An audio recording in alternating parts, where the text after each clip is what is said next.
એક બાપુ અહીંયા અમેરિકા આવેલા, આપણા રાજેશભાઈના કેસ બનેલા. રાજેશભાઈ એમને બધું આ ડિઝનીલેન્ડ બધું ફરવા લઈ જતા હતા. બાપુ કહે, રાજેશ મારે આ બધું કાંઈ નથી જોવું, આ બધું નાના છોકરા મજા આવે. હા, મને તારે બતાવવું હોય ને તો મને અહીંથી કોઈ ગામડા લઈ જાય ને જ્યાં ગાયું ભેંસું હોય ને ફાર્મ હોય ને બધું કેવી રીતે સાચવે ને કેવી રીતે કરે એવું કાંઈક જોવું છે. આ તો એમને લઈ ગયા કોઈ ફાર્મ હાઉસમાં, અને ત્યાં બાપુ એલું ગાય દોવાનું મશીન જોયું. હાલે લે કે આ હારા મારું કે આ 4 ટોટા હા 4 આંચળે ચડાવી દેવી, મશીન સ્વિચ ચાલુ કરી દીધું એટલે ઓલું આમ ઓટોમેટિક આમ દોવાય અને બોગણા ભરી જાય. કે રાજેશ મારે આવું મશીન દેશમાં લઈ જવું છે. કે દેશમાં તમારે ભરવાર દોવા ના આવે કે આવે, પણ એમની દાંડીઓ બહુ થઈ ગઈ છે. કોક દી ન આવે ને તો ભોજડીનો છૂટા જ કરી દઉં, આ મશીન ચડાવી દઉં, જો ફાઈ ગયું તો 100 મશીન મંગાવી લઉં, બધા નવરા કરી નાખું. એ બાપુ લઈ જાઓ લઈ જાઓ, હું અપાવું.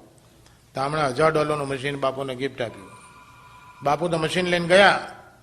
મશીન લઈને બાપુને ગાયને કે ભેંસને લગાવતા બાપુને એક એવો ગંદો વિચાર આવ્યો કે આમાંનો એક ટોટો જો અહીં લગાવી દેવી તો સાપો વાંચતા વાંચતા મુઠ્ઠીઓ મરાય.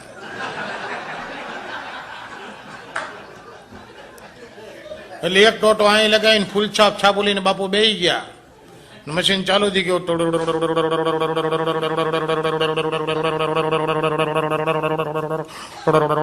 એક વાર પછી બાપુ મશીન બંધ કરવા ગયા, મશીન બંધ જ ના થાય, ચાલુ જ. બીજી વાર પછી બાપુ મશીન બંધ કરવા ગયા, મશીન બંધ જ ના થાય, મશીન ચાલુ.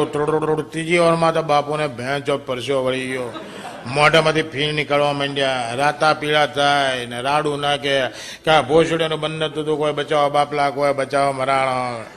હવે એવા રૂમમાં અંદર હલવાના હતા, કોઈને અવાજ ના આવે. બાપુ કે ભેંસો મરાણા છે, તમે શું કરવું? તે રાજેશને ફોન કર્યો રાતના. રાજેશભાઈ કે શું થયું બાપુ? એ વાલા તારા વાળું મશીન ભોસડીનું કે એ છે ને ગાયને ભેંસને લગાવતા પેલા આવો વિચાર આવ્યો, એક ટોટો અહીં નીચે ચોંટાડીને બેઠો છું અને 2 વાર તો પત્યું અને આ મશીન ભોસડીનું બંધ જ થતું. કે હવે આનું શું કરવું? કે એટલે આ કે તમે મશીનની પાછળ વાંચો, મેં ઇન્સ્ટ્રક્શન લખેલી છે કે this machine stops automatically after 5 liters.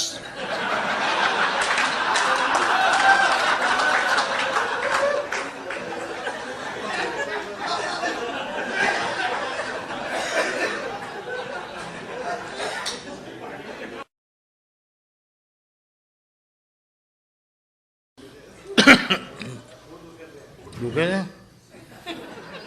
હજી વધારે દુખાડવું.